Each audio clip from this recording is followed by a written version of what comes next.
somebody commented, like, drive pretty car hard. But when they give you that reaction and they're like, this is amazing, it's like, it's so cool. Yes. It's so cool. Like, I just think about my first ride along and I'm like, I want to do that for people. Drip and Drift. Welcome to the Drip and Drip podcast. My name is Nick, and today's guest does the drifty. Please welcome Merrick Ghali. How's it going, man? Good, dude. Straight off of the profile. Straight off. I do the drifty. I do the drifty, man. That's pretty funny. I'm trying to figure out how to do the Instagram profile thing. Yeah. And, like, I feel like I need a cool name, but I can't think of anything. So just that, and I do the drifty. Yeah, and I think, like, I don't have my name really on my social medias, but I feel like once I start competing and stuff, you kind of have to, for the competition itself, you have to put your You name have to put and it stuff out there somewhere. So I'm getting to that point that it's like gonna be there or whatever, but that's why I always introduce I'm Nick. But you have like a cool, you have the cool like title, and it's easy to look up. You put it on the side of your car, people can find it. Yeah. My name is hard to type. Yeah. So like I've been thinking about ways to make it better, and I'm like, I'm just gonna leave it. But Merrick is a cool name, dude. It's like America. I appreciate it's that. Like that was every like username tag name I've ever had was like Captain America or something, with it. So what's been up recent? Yesterday you were at US Circuit? Yep, just went out to hang out at Pro-Am. Grindle was, friends with Andrew Grindle. Yeah.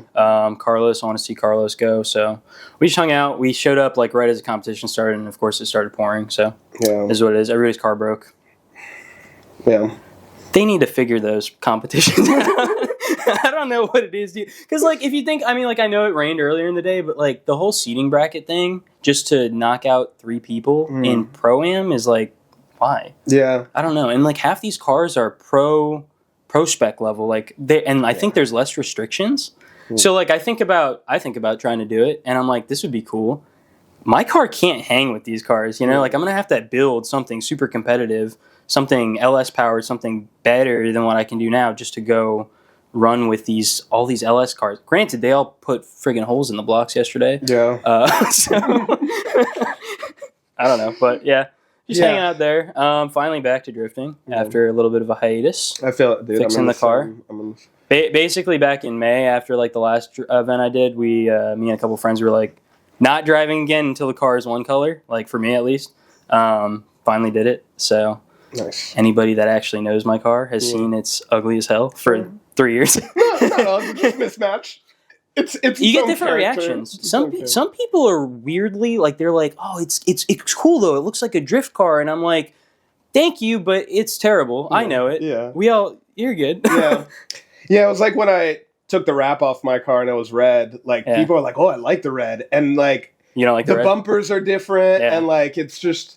I don't like red, period, really. So, like, I never really liked it. People are like, leave it that way. And I'm like, that's what I love about it, though. Like, I have my own style, you have your own style, and, like, a lot of people will hate on other things. I do it all the time. Yeah, any of my friends will probably call me out for that. And, like, I'm the last person. If you look at my, I think it was actually 7 different colors of car for the last, however long, like, I'm the last person that can talk about style, but we all have our own opinions. So it's like, for me, I wasn't like about that. But at the same time, I really don't like bumperless cars. Yeah. I'd rather run 7 mismatched panels than missing panels on my car.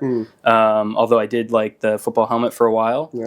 But some people like the football helmet on purpose. Some people like the drift car look. So it's whatever you like, It did remind me when you had it all the different colors of that Volkswagen. The Harlequin. Yes. Yeah. Yes. I see. I used to say my car was cosplaying a 240.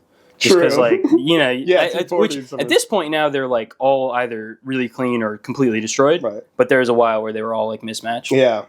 Putting panels from different cars on it, dude. So speaking on the FRS, I love the look of them and the style and everything, but I probably wouldn't get one myself. Just like the power levels and everything. I've driven a couple. Yeah. What made you get into the FRS? So when I graduated school, my car, the Cutlass that I was driving every day for 7 years, that was on its last legs. Like it started leaking coolant into the into the footwell by your passenger's feet. Like it was, which there's a fix for it, but then it was like to bypass it. So then I didn't have heat or AC. And I'm driving back and I had to go to an interview from Jacksonville to Tampa, and I'm like, I almost had to tell them no, and thankfully they told me I could rent a car. Yeah. But anyway, so I needed to get a car. I used to talk so much crap about Scion and FRSs. I was like, why not just get a WRX? Why not just? This is before I understood drifting. Like I was like, all-wheel drive's cooler, you know. But I test drove an FRS, and I thought it was the coolest thing ever until I daily drove it to work every day, sitting in traffic, and you can't stretch its legs at all. You're just like, this is slow, this sucks, this Camry's beating me and my car's louder, like just like taking off from a red light. So I did really like the car though. And then when I decided to get into drifting, I was trying to like look for a car, and 350Z was like the big thing. But I don't personally love the looks of them. Same. So, okay. I was like, like I said, everybody's got their personal taste. So for me, I wasn't huge on them. But I found mine on Craigslist, actually. Believe it or not, it was like the last thing I'll ever find on Craigslist. Yeah, last sale ever made. And I did the thing I told myself, and I still tell everybody not to do, which is buying a car that has problems. Like, if you're going to get into drifting, buy a car that works. But in my head, I was saying, like, I know I'm going to do this. I was pretty confident in it. Like, I know some people are, like, feeling it out. I was pretty confident I was going to stick with it. And I figure if I'm going to spend X amount of dollars on an angle kit, on a hydro, on cage, on whatever, I want it to be in something that I really like. So I already knew I liked FRSs, so I went for it. And it took me like a year to figure out the issue, but it worked out. What was the issue? So the guy told me it was stalling periodically, and when I went to go buy it, it wouldn't even start. So I was very dumb. But it was already turboed, clean title, 60,000 miles on it, and it was listed for 9. And when it wouldn't start, he was like 7, and I was like, can we try to get it to run? And we didn't get it that day, but a day later he sent me a video of it running, and I was like, I'm in. So $7,000 turbo FRS, you can't really say no. It's unheard of now. That was like like a month before COVID hit, and then I didn't run into it wouldn't really happen to me until I tried to put an oil cooler on, and like even 4 years ago I was super not mechanically inclined, so that took me a long time. So by the time I got the car back together and I went to start it, it would like crank but not start, and it took me a couple months to figure out it was the map sensor. $100 sensor. Yeah. $100 sensor. Just like I told that guy, because he was like, let me know when you figure it out. I want to know. A year. He had put an ECU. He had put a crank position sensor. Like, his mechanic tried a bunch of stuff. And like, replacing the ECU means you have to buy a new license for the tune and everything. So he like threw money at it. Yeah. He was on his lot. He was like tearing his hair out. So I told him, I was like, it was this, but it took me a year. Like, if it makes you feel better, it took me a year. So, it was worth it for me. Yeah. It was like kind of a good time with COVID, so it was like I had time to figure it out. I don't really know if drifting was like still going on then or not. I didn't know. I honestly didn't know much about it. I just got the car, and then I showed up. My first drift event that I ever went to was my learner's day. I'd never showed up before, so I was like. And then you've been hooked ever since. And I've been going ever since. Dude, literally first learner's day. You know how they do the after dark. So like thankfully for me, Steven Tassinero was out there. And he used to drift in FRS, so like he kind of just walked over to me, which was also good because I probably wouldn't have walked up to ask anybody else something, because that's just my brain, how it works. He gave me some advice, and like later that day, I think his S14 had broken, and he was driving that Anubis Z at the time, the LS powered Z, and I was like, hey, can I get a ride along? And bro, he put me in that car, and he tandem with, I don't know if you ever saw the Panic Drift guys. They had like the matching BMWs with the hearts on them. Dude, he doored them. I'm like sitting I could have touched that car. Yeah. I went home, I bought a sim. I was like, I need to be the best at this. Like, I left that day like barely doing figure eights, and I was like, I need to get so good at this ASAP. And then I didn't. But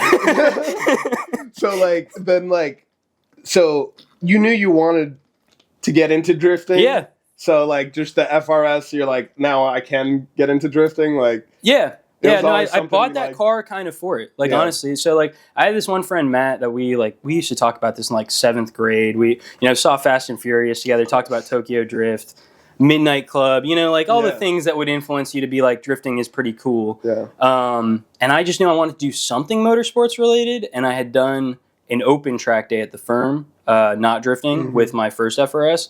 So I was like, this is cool, but like, I feel like with like grip driving, there's nowhere to go but competitive, which I still kind of want to do competitions now, but like, grip driving, it's like, okay, like I'm going to go spend all this money to get like 3 seconds off my lap or something. Yeah. Versus like drifting, I feel like is way more gratifying. Like when you get this close to the wall and don't hit, I hit it a lot, but when you get this close to the wall and don't hit it, you're like, dang, like I did something. And like when you're like super close to your friends in tandem, like, and you could just go out and have fun. Right. Like it's just you're just going out to have fun with your friends. It's like landing a trick, skating or BMXing. Yeah, 100%. So I just thought that like I gravitated towards that as like something to do with them because like I love cars, but they're more like I want to do something with them for me, not like a show car. I mean, obviously not a show car. Yeah, you could tell. So like that was what I picked on. No. She's looking good, dude. Yeah. My friend body, oh my god! I'm like so happy with it. On it. Yeah, I'm so happy with it. It's gonna get destroyed, but a drift car. We gotta send it. You know? Yeah. I saw. I think it was like. Actually, think it was you interviewing Khalid at the track when he was like none of that 240 hot boy stuff. Yeah. And it was like Peter or somebody commented like drive pretty car hard. Drive pretty car hard. I was like that's. I'm gonna do that. Yeah, so. Yeah. It is a thing because there's still plenty. I mean, you see it even in the final bout stuff. Like, there's amazing looking cars that drive hard as hell. So, I think it's which some people do like muscle car looks. I completely understand that. But it is a thing of like, almost like a way out. Like, oh well, I'm gonna smash my car, so I don't want it to look good. Yeah. When it's like it could still look good and still like you're not gonna smash it every single day. Yeah. Like, I mean, really, for me, it was just, dude, I don't like working on it. To be honest with you, like if it's funny because like some people will give people shit for like dropping off their car with somebody to work on it. I'm like, damn, if I had the money, if I had the money, I would absolutely. But like, it's just not feasible to spend that much, like especially for like a paint job or something, and like drop, like and go destroy it. I can't do that. I wouldn't be able to afford it. So I feel that. That's why I just let it get the way that it was, and then every event was like, well, somebody's gonna hit me again. I'm gonna hit somebody else. Like, I'll put it off. I'll do it next time. And then it just kept getting worse and worse. But we're gonna try to keep it this time. We're gonna try to keep it pretty. Try to keep it somewhat. Dang. So, tell me about this Great Value Drift Week that's happening in November. All right. I saw the post and I was like, Drift Week's coming to the South? And then I was like, oh, no. Yeah. So, as I've said, we're not trying to be like Aaron Losey Drift Week or anything. It's just like, I mean, you've probably watched like the Drift Week videos and stuff. It's really expensive. Yeah. Like, and it's a cool experience and I'd love to do the legit one day. But basically we had gone, me and a couple friends, when I say we gone to Driven Luck Circuit, which you got to check it out. Yeah. Dude. That track is so cool. The people that run it are so cool. I don't know if you've seen them on like the podcast that they've done and stuff. Like, they're so nice. So we went out in February, and we just wanted to go back. So we were like thinking like, how can we kind of fit that in with the events we want to do this year? And last year we had gone also to Fall Double Down at it's called Cordell now, I think. It was Crisp. Cordell Motorsports. It's run by the iTrack guys. Yeah. Also, really cool guys, really cool events. So we were like, what if we do both at the same trip? And we were like, well, on top of that, Mid-Pond's kind of in this triangle of, this little wonderful area of drift tracks. And I think like a couple of us that are going on this trip have done Mid-Pond, but I haven't. So we were like, let's just make our own Drift Week. Like we did the math on it. We asked them how much it would cost to rent the track. Like private days are really cheap, honestly. Like they're like OSW prices.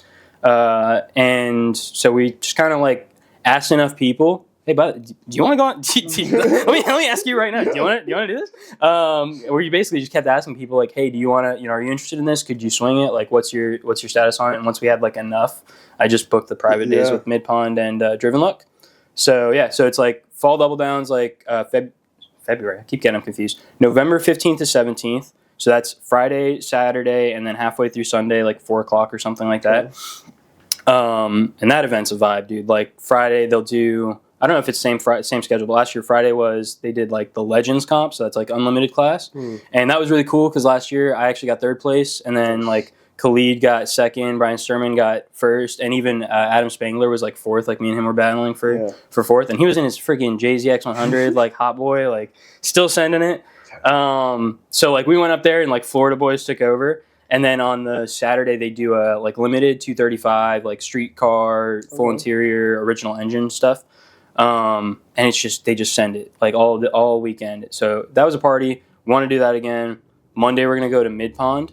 We only got one day there just because I kind of heard mixed things about Tire Life, and I'd just rather go to TLC again because I loved it so much. Yeah. So then we're going to take a break on Tuesday, and then 2 days at Driven Luck Circuit. And then we kept saying it was like an optional thing. You could go to Lanier on Friday, like if you wanted to, or you could come back and it lines up perfectly with Black Friday Drift at OSW. Dang. That was my original plan, but then T-Pain dropped an event on Saturday at Lanier.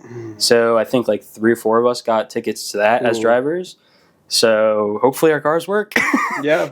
That's a big problem for the people that like had said they weren't going to get it. It's like they just, Khalid, he was like, I can't trust my car. Yeah. And I'm like, I get it, but buy a 350Z. Yeah. Well, yeah, that's what people do for Drift Week is like buy cars for it. Yeah. And so that reminds, so the great value part of this is I'm not Aaron Losey. I can't organize the way he can. I don't have a big trailer to bring people's tires and support stuff, so it's kind of fend for yourself. Like we obviously we're gonna get hotels together and stuff to make it cheap. Like the hotels out there, like if you split them with 3 people, it's like $30 a night each person. If you get 4 or more, obviously it'd be less. Most of those tracks, Driven Luck and Mid Pond, I haven't asked them, but I imagine they'd let us camp there. So it's like, and all Mid Pond I'm not sure about, but I've heard tire wear can be pretty good. Fall Double Down, I used 1 set of rears, and Driven Luck, dude, 2 days of Driven Luck in February, which granted it was a little wet the first day and the second day, and like it was cold out.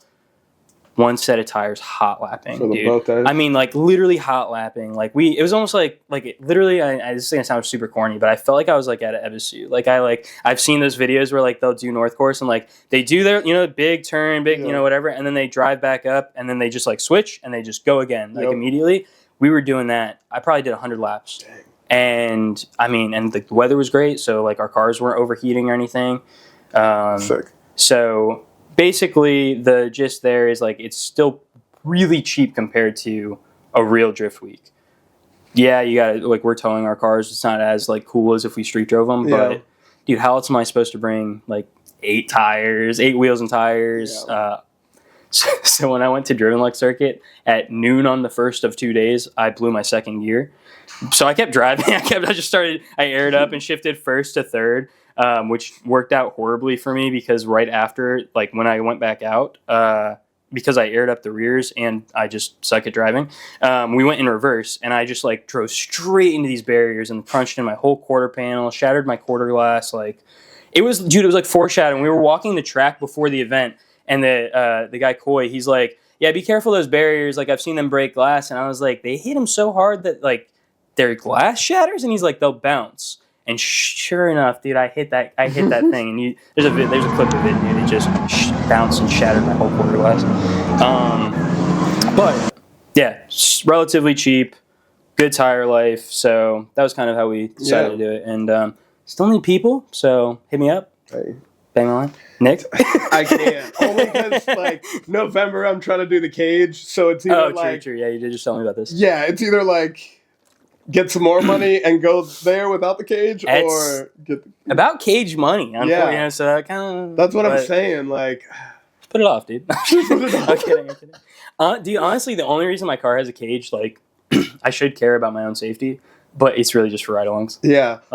It's really just for ride-alongs. Partly, that's... one of the reasons I definitely want it for sure as well, like ride-alongs. It's weird that like obviously different tracks have different rules, but like OSW, you could tandem without a cage, but ride-along, you need a cage. Yeah. Sebring, for instance, you can have a ride-along, but you can't tandem. And it's like... That, I mean, I should say that's also one of the reasons, though. Like the cage, now that it's a cage kit, so it's like FD spec.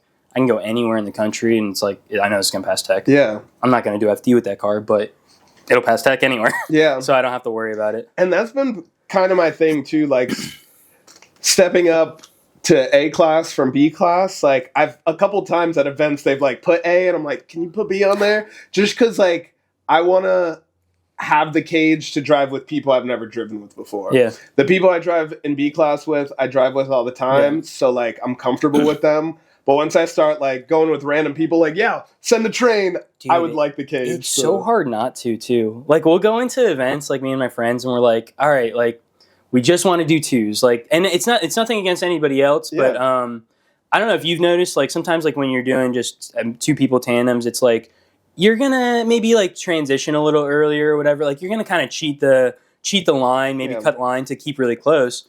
When you're doing threes or fours or whatever, like if people still do that, it sucks for everybody behind you. Yeah. So we try to like run those a little less proximity, a little more like where the first person transitions on the track, the second car will like wait till they're at that point of the track to transition, like stuff like that. Yeah. And but like once you get up there, dude, and somebody holds a thumbs up, you're like, I'm in. Yeah. Like of course, like it's happened to me a couple times, and those experiences have been like, dang, dude, I'd like. Yeah, it's scary because you don't know, dude. Sometimes, listen, I don't know if I should have been there for a while.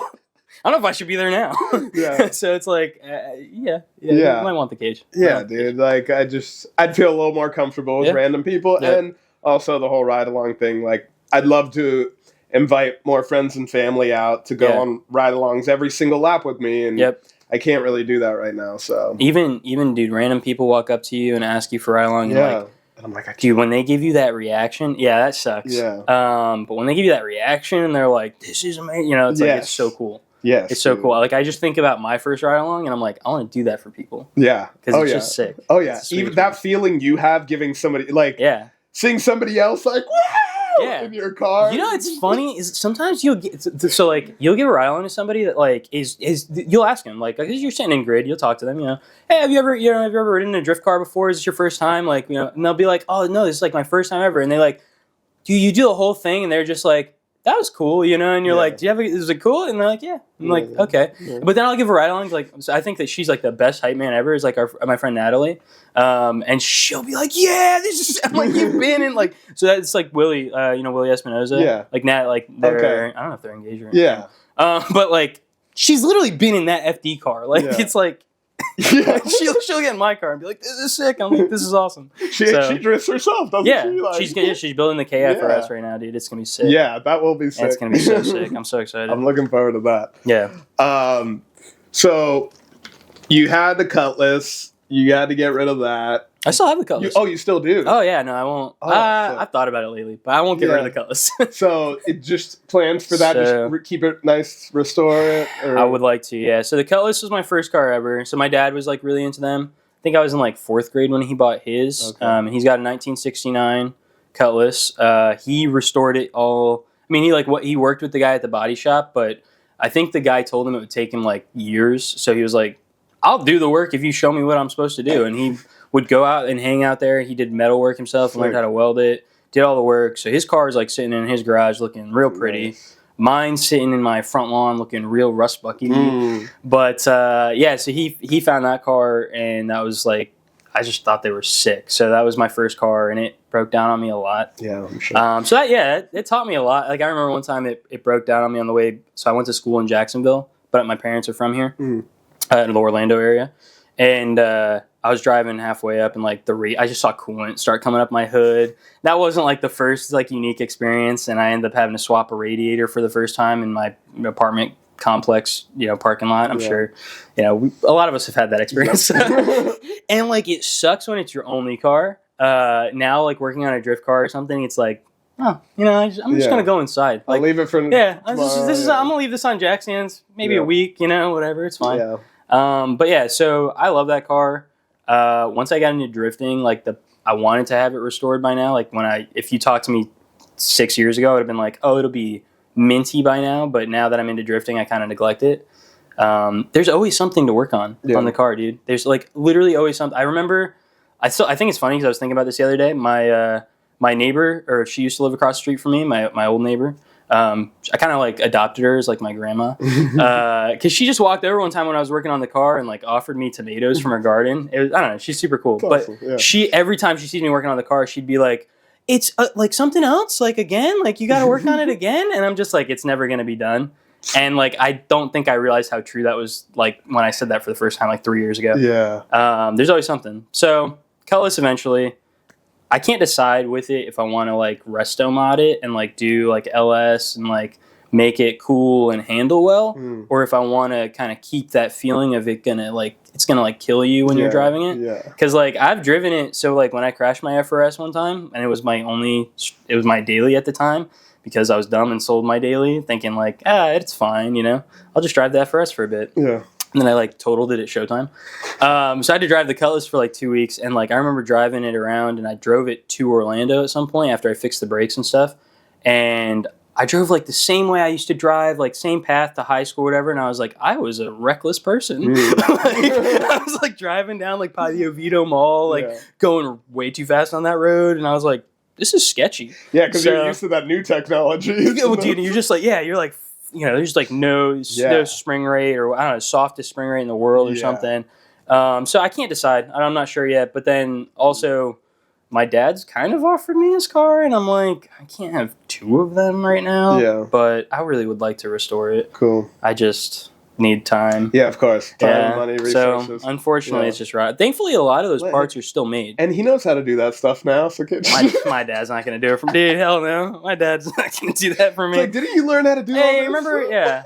But dude, it's weird. You'd think like especially a Cutlass of all of them, but because I think it's the same body as the Chevelle, they still make a lot of parts. Like these companies, I don't know if they bought the presses or what. I can go buy new quarter panels for that car. Cool. So floor pans, stuff like that. Nice. I think doors. I hope doors. Yeah. I have a huge Very hole in cool, one. Though. Yeah. Yeah. Not many cars do that, I feel like. Yeah. So like that's like my background. I mean, I still grew up with like Fast and Furious and stuff. Yeah. So like I love JDM cars, but that's how anybody asks me like what I'm going to do the FRS, and I say LS.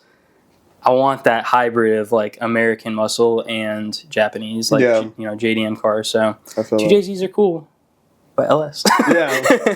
So speaking then on the other car, the Mustang. The Mustang. Did you get rid of that? Or I got rid of that car so fast, dude. So the Mustang was, I don't know if you've ever seen that car before out at OSW. Not in person, no.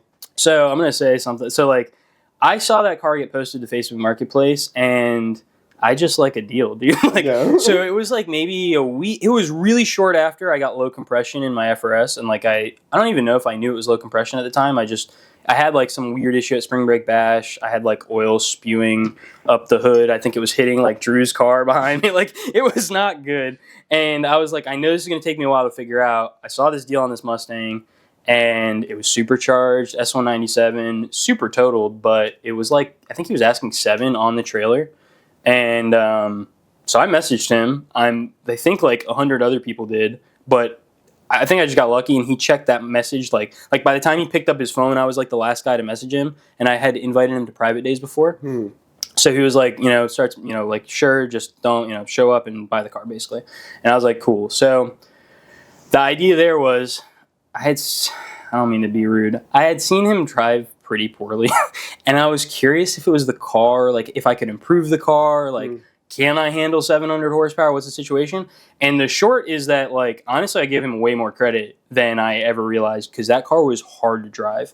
700 horsepower, supercharged, like it just goes. And I know that was partially a skill issue. Like I let Tom drive it one time, and he was like, "It's great." Like, okay, I thought it felt terrible. The steering was terrible. The electric steering was garbage, in my opinion, which is different than like the FRS electric steering is great.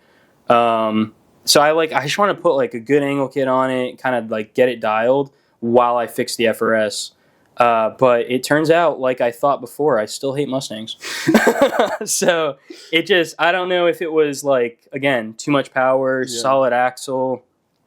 I would have had to run like a 3-something tire to get that thing to have grip. I feel like it just didn't. I was rolling over the sidewall. I'm sure if I watched like Denofa's series on his Fox body, how to get a solid rear axle to perform or something. Right. But I realized I was spending too much time on it, fixing minor things. And then I had like this whole series at a private day where it just like fell apart on me trying to get it back on the trailer. It's the whole thing. But I could yap about it for a long time. So after that, I just sold it. I sold it to Tom, actually, Tom Perner. Because he was like, let me know if you ever want to sell it. And I thought that he was going to do something cool with it, but he actually just sold it after chopping it up mostly. Because I was going to say, he also has a Mustang. He's got a few, yeah. He's got a collection, dude. Yeah. But yeah, so I don't know who just bought it. Somebody else's hands now. Nice. But it's funny because like I showed up to that track, and like I think the people that did recognize it, like a couple people knew that car because it was so loud and so awful. Like, I texted my friend Matt. I was like, dude, you'll never guess what car I just bought. Hint, it's my least favorite one at OSW. And he was just like, that Mustang? And I was like, yeah.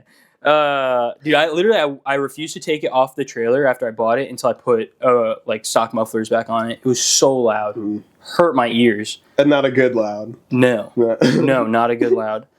To me, but I just remember like I pulled up in that car and like I was gonna drive B class and Jason was like, nah, just do A class. Like do like one lap and you'll be fine. And I was like, okay, I don't know. I think I had like maybe taken it to Showtime before, but I would be at the front of the line holding my thumb up and nobody wanted to go with me, dude. It took finally, like, Josh from Door Tappers, like, he finally would start driving with me. And I didn't really know them at the time. And I remember, like, a couple friends were like, it's funny because they're probably, like, they probably deal with this all the time. But I remember, like, friends were like, Merrick, those are takeover kids. And I was like, I don't care. They're driving with me. Like, because I didn't really, like, again, I didn't really know them at the time. I think everybody's finally understood that they're cool. They come to the track more than most people at this point. Yeah, great drivers, cool people, yeah. So, like, yeah, I was like, yeah, I'm driving. Like, they'll drive with me. But, yeah, it was really hard to get anybody to go with you because it looked like I totaled that car. Yeah. And mostly wasn't me. But dude, and I just got to make one point. Like, people talk shit about takeovers, which, of course, I don't like them either. Yeah. But you tell those people to go to the track. Take your car to the track. Become a real drifter. Yeah. And then when they do, you want to talk shit on them for being No. Dude, I don't No, dude. Like, that's not how it works. Like, I don't understand. Yeah, I tell people that all the time. Like, you got to give them, you got to make it welcoming for them to come. Like, granted, if you're coming to the track to get better, to go back to takeovers, yeah, we don't want you there. Yeah. But, like, dude, come to the track. Come tandem. Come do cool stuff. Like, we want people there. And that's about anything. Dude, like, anything you do, if you just vilify people for it, they're not going to want to come around on it. Yeah. It's not going to help them on anything. Yeah. No, and that we always talk about how great the drifting community is, how friendly everyone is, but then... A little bit. Yeah. Sometimes. Yeah. It's when we want to be, you know? For sure. I guess so. But yeah, that was the Mustang. I sold it, got rid of it, fixed the FRS. Nice. Now I have full permission, in my opinion, to talk as much shit about Mustangs as possible. Yeah, I mean, like I bought it, I owned one. I can. Hey, listen. Yeah, they're awful. Okay. I've always loved Fox bodies. I think now they're a little too old for me to really get one, but those have always been my favorite. Yeah. And I do like when they changed, like right when they changed the body style after the new Edge, like the first that like 2005 old style. Yeah. Yep. I love the way those look, and but I don't know. I like American. I've just never owned one myself, so it's weird, like me wanting to get into it now. Yeah. Although, if anything, it would be an LS probably of something. But dude, there's just something about instant torque that feels really. I mean, even like the 350Zs. Like if you're used to driving something that makes 150 horsepower at best, like. Even if it's got a turbo, like that initial, like up to 3,000 RPM feels terrible. You get in an LS car, and at 2,000 RPM, you're making like peak torque, or like 400 foot-pounds of torque or something. You're like, it just goes, dude. From the stock KA to this Z that was tuned and hooked up, like it felt like a rocket ship. Dude, they're just torque, and like people in Zs, dude, they'll put these 265 Zek Novas on it or whatever Ken does. And they're just going at the track, and they can just kind of like, no, like I'm not saying it doesn't take skill, but like you can kind of just add throttle in some situations where I'm like, oh god, clutch it, you know, even with the turbo, it just because like if I fall out of boost, I'm, you know, I can really screw myself. Yeah. So, it's cool. I like torque. Yeah. I want that. I want that torque. Yeah. Yeah. Yeah, we'll see what. I don't know if I would ever swap the motor in there, but I guess maybe if I did end up caging it and then it blew, then maybe I'd swap it or something. But I don't know. I think it's just easier to get a car with it already in there. And say, let me turn this around on you. What's your, if you like FRSs, but they're kind of slow. You said you don't really like how Z's look. What's the car? If you could just build one. If I could. Well, that's the thing, man. I have ideas for cars for sure, but it isn't like just buy a car. And like I absolutely love the last gen of the Prelude. Okay. Like if I could make that rear wheel, like I feel like that they should have made that rear wheel drive. Okay. Like right before the S2K, that Prelude, like that's one of my favorite cars ever. But I've never wanted one because they're front wheel drive. Yeah. But you throw some rear wheel drive on there. There's some cool front wheel drive cars that you're like. I like rear-wheel drive too much. Yeah. And even like, I owned an Impreza. I loved that car. There was a few cases like if it was front or wheel drive, I probably would have gotten in an accident. But because it was all wheel, it just gripped up and like got out of there. Yeah. But I love what Chelsea's doing with the Cayman. I've always liked Porsches. Okay. Right now, that's a little too out of my league. I mean, he made the point, like, it's the same as the Boxster. Yeah. You know, I think even the parts that they're making for that car, it's the poor man's Porsche. Not even that. Like, I just always, with nothing against whoever owns them, I've just always, they've always been a female car to me. Like, I don't know what, I just don't necessarily love convertibles. Okay. And they've just never done it for me. But, like, I love the look of the Cayman. Yeah. I used to like 944s, but they're too old now. Yeah. I think it's really funny because, like, at least in my, like, spending way too much time on forums and Facebook pages for FRSs, like, everybody says if you're going to get something after the FRS, the Cayman is the move. Like, because they just FRSs just handle really well. Like, they're just really fun to drive. And so if you get out of that and you want something better, people say Cayman. And I think it's really funny because Denofa says that FRSs are so bad. Yeah. But now he's driving, and I understand suspension and everything. Like I've listened to it, and he recently in like a comment thread explained a lot of it. So I'm like, I get it. Yeah, and his isn't like a lot of it's the motor's basically stock, but he's done some things with like the geometry and like the wheel length and stuff to change some things up to make it a better drift car. But I've always loved NB Miatas. If I could turbo one of those, 4-door G37s I've always loved. Not always, but more recently I've gotten more, as I've gotten older, I'm like, I can see myself in a 4-door. Like, the drift taxis are sick. Yeah. I'm not gonna, like, I see Josh out there, dude. He's got the whole 4-door cage. Yeah, dude, that's sick. That's sick. Or that one guy that had the V10 BMW. I don't remember what that guy's name is, but he would go out there and just take people all day. He'd drive the oval and stuff. Yeah, dude. And that's what we were talking about, the ride-along thing. Yeah. Like, you get that one person in your car is amazing. Getting 3 or 4 people in there with the same reaction. Like, no, so for sure. Sick. Or even just having the back. Like, there's a clip of, I think it was Sturman in the back of Adam Spangler's car at Fall Double Down. And he's, like, sitting there with the Orby gun, like, shooting people from both windows. It's great. Yeah, dude. You just have a good time in them. Yeah. So, So you got a couple ideas. Yeah, but that's the thing. Like, I feel like the G37, I'd like to make, like, a driftable street car. Like, make it look nice on the street, but it can drift. The Miata, I'd love to do, like, a fastback, hardtop, turbo it. Because, like I said, I don't like convertibles, but I do love the Miata. I'm with you on that. Like, the new Miata's hardtop looks sick. Yeah, I'd like to see some of those come out to the track. Yeah. I don't know. I think I've seen one drift. I don't know. Have you seen any of drift? No. Yeah. The NC I have. Okay. The one after the MB, but I have not seen the newest, the latest model drift. No. I wonder what's up with that.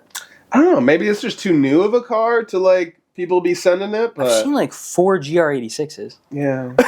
Like I know a handful of GR86s that drift at this point. Right. And those are more expensive. I mean, and I think even is the ND or I think ND Miata. Yeah. That one came. I mean, like that was like 2015 or something. You're right. Yeah. FRSs were out. You're right. And one more car that like I've recently started to appreciate more and like. I've never really been a Beamer guy. Okay. But the 1 Series, like a 125 or 128, whatever it is. The 135, I think, is like the ideal one. Or that's the one with turbo. Isn't that the one that has? I think the 135 has turbo. Okay. Is turbocharged. I think it's 128. That's not. And you'd rather have that one? I don't know. Okay. I haven't done my research on them. I just do like the 1 Series, and I'd like to do a little more research on that to see if that might be something I want to get into in the future. Yeah, that's actually funny. Like my learner's day, my friend James came out in a 135i. And I was like, that's great. What's crazier about it, honestly, is it can't be much bigger than my car. Dude, he had I think 4 wheels in each back seat stacked up. He pulled out 8 wheels out of that car and all his tools. I was like, that's insane. Yeah. But those are really cool cars. I think they're kind of going up in price now.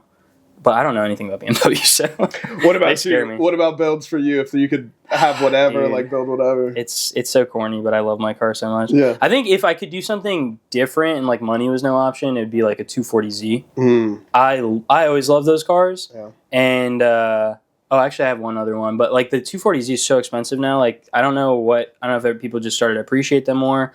I remember you used to be able to find them all day long for under 10 grand, just like pretty cheap, clean. Dude. Yeah. Too. Now they're went through the roof. Yeah. Actually, before I bought my FRS, this was another terrible idea I had that I'm glad I decided against, but it would have been kind of cool, was a Datsun 510 wagon. Because something about those are super cool. And like the wagons, I think, are the same wheelbase as like a 240. Okay. So they're not like super far off. Like I thought that'd be kind of sick, but I subscribe to the mentality of like drive something that just works at this point. So that like I even hesitate to do an LS swap in my car just because it's working now. Right. Like if I really take it down and I'm gonna have all these problems, like the only issue I have right now really, because after I had low compression in my motor, I found a crash car with a built motor in it, took that whole drivetrain out and put it in my car. So the only issue I have at this point is transmissions, but they're dirt cheap. But I don't want it to break on me when I'm 10 hours away, like at Driven Lux Circuit. So Drift Week, I'm bringing a whole spare transmission. Nice. I'm not even kidding, dude. I'm putting a transmission in my truck bed. I'll be ready. But, you know, it's been holding up. I think, like, the biggest thing, I went through 2 of them. And one of them, I blame, was the clutch that came in that crash car was, like, a twin disc that could hold, like, 900 foot-pounds of torque. And I did a really spicy third gear clutch kick at OSW. Like, I was probably at, like, 3,000 RPM, and I just like, heard it pop, and I was like, that was really stupid. I should have downshifted. And then the other one was my original transmission that like I had just abused for 3 years. So like I kind of think that it's not really a big problem. I think it's just how you drive it, and the only other thing I can do is swap a CD09 in it, and that's like $6,000. So I'm good. To do the adapter, and the adapter plate, and I think that's like I think that's with like a brand new transmission. So like let's say like 4 or 5 even. The adapter kit alone is like $3, I think, without a clutch. You know that used CD09s are like way too expensive and kind of clapped at this point for a lot of them. So it's like I don't want to do that. So at that point, it'd be better to just swap everything and sell what I have. But it works, I like kind of want to just keep sending it. But yeah, ideal perfect world would be a little bit, keep sending perfect world would be so the engine could take it at this point, but I don't think the trans could. That's what I'm concerned about. But if I do get it retuned, because like I didn't even people ask me so many questions, and it's like the first setup I didn't turbo it myself, so it just was what it was. I had the tune that came with it, never got it tuned after that. This setup, it is what it is. I didn't tune it myself. I took the guy. I spent like a week or two. I had to figure out, because I couldn't get the ECU swap to work. I ended up taking his cluster, his ignition, his body control module, everything, and I just use his key now, like the same, like everything just swapped over in my car, and it finally worked because it thinks it's that other car. But I've been thinking about, if I get it retuned, I'll put like a spicy, like, you know, maybe more like extra couple PSI in there just for fun, especially since I'm kind of street driving it now. Street driving drift cars is cool, dude. It's fun. I like people that don't have like a plate. You just want to. I know it's like extra insurance. Oh, that's bad, dude. It's dangerous. I just want to start throwing. It's so.